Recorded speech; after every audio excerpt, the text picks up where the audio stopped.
কিছু লোক আছে দেখবেন সারা দিন চায়ের দোকানে বসে এই বাড়িতে এই সমস্যা, ওই বাড়িতে এই সমস্যা, ওই বাড়িতে এই সমস্যা, তোর বাড়িতে কি সমস্যা? কিছু লোক আছে এই হুজুরের এইটা খারাপ, এই হুজুরের ওইটা ভালো না, এইটা খারাপ, এইটা সমস্যা, এটা সমস্যা। তোর কি সমস্যা? তোর সমস্যা তুই খুঁজে বের কর, নিজের সমস্যা খুঁজে বের কর।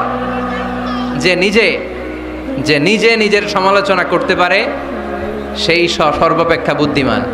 এজন্য খবরদার আমার কলিজার টুকরা যুবক ভাইয়েরা, কখনো কাউকে ব্যঙ্গ করে, বিদ্রূপ করে, ছোট করে কোনো মন্তব্য করা যাবে না। কখনো অন্যের দোষ খোঁজা যাবে না।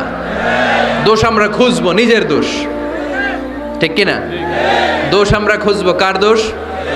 চিল্লায় বলতে হবে, কার দোষ? নিজের দোষ খুঁজতে হবে। যারা নিচু মনের মানুষ, এরা মানুষের দোষ নিয়ে কথা বলে।